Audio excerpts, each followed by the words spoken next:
تعال ادلك على برنامج عملي مقترح محدد يخليك تفوز بكل غنائم يوم عرفة اللي هي 4. 1.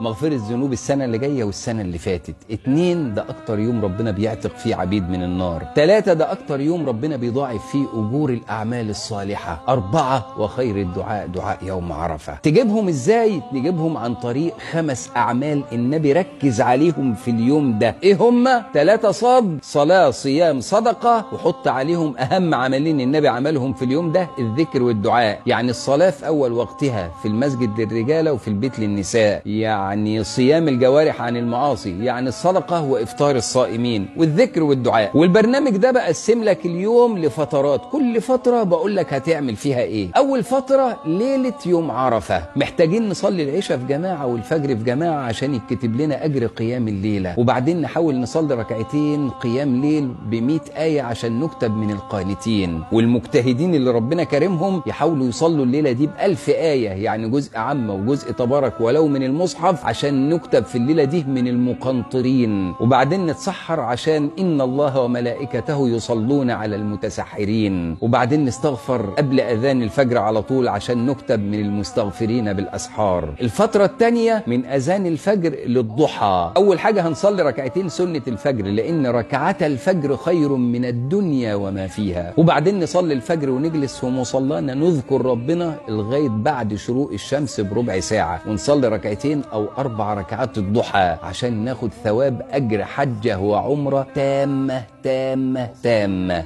تقول لي الفترة دي أعمل فيها إيه؟ أقول لك حافظ على 4 أنواع من الأذكار. أول ذكر اللي هي أذكار بعد الصلاة: سبحان الله 33، الحمد لله 33، الله أكبر 33، وتقول 100 مرة واحدة: لا إله إلا الله وحده لا شريك له، له الملك وله الحمد على كل شيء قدير. هتلاقي الناس في المسجد عمالة تكبر تكبيرات العيد، كبر معاهم بس اوعى تقوم إلا لما تقول أذكار ما بعد الصلاة لأن خيرها كبير جدا. تاني حاجة أقول أذكار الصباح، خاصة حاجتين فيهم: إنك تقول سبحان الله وبحمده سبحان الله العظيم 100 مرة، وبعدين تقول ذكر يوم عرفة: لا إله إلا الله وحده لا شريك له، له الملك وله الحمد وهو على كل شيء قدير، قوله 100 مرة. وبعدين صلي الضحى. الفترة اللي بين الضحى وبين صلاة الظهر دي فترة مفتوحة تقرأ فيها قرآن، تنام، اعبد ربنا زي ما انت عايز فيها. وبعدين ندخل على الفترة اللي من صلاة الظهر لغاية قبل العصر. أول حاجة إن احنا نصلي 4 ركعات سنة قبل الظهر و4 بعد الظهر عشان دي يتحرم جسمنا على النار لو حافظنا عليها. وبعدين نصلي الظهر وبعد الظهر نقعد نقول 5 أنواع من الأذكار: 1 أذكار بعد الصلاة، 2 إنك تصلي على النبي 100 مرة، 3 إنك تستغفر 100 مرة، 4 إنك تقول الباقيات الصالحات 100 مرة: سبحان الله والحمد لله ولا إله إلا الله والله أكبر ولا حول ولا قوة إلا بالله. 5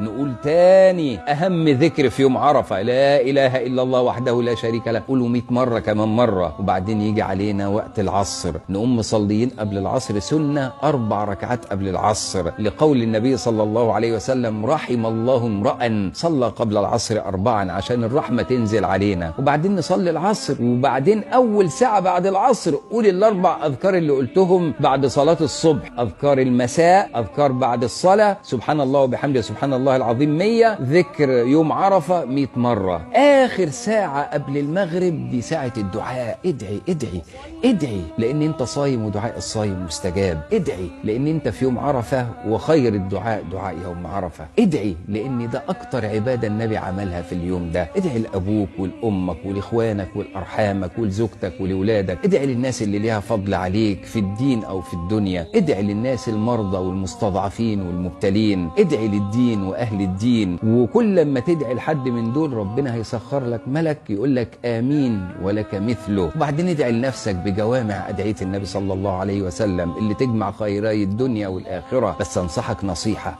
الدعاء مش بكترته، دعوة واحدة تخرج من قلبك تلح بيها على ربنا أبرك من 1000 دعوة أنت مش حاسس بيها. ده النبي علم السيدة عائشة في ليلة القدر دعوة واحدة بس: اللهم إنك عفو تحب العفو فاعف عني. وبعدين صلي المغرب وانصرف، روح بيتك، روح بيتك وانت بتحسن الظن بربنا إن ربنا جبرك وإن ربنا كرمك وإن ربنا تقبل منك أعمالك، وإن ربنا غفر لك ذنوبك، وإن ربنا جعلك من عتقائه من النار ومن المقبولين. روح افرح وفرح ولادك في ليلة العيد ودخل السرور على قلوبهم.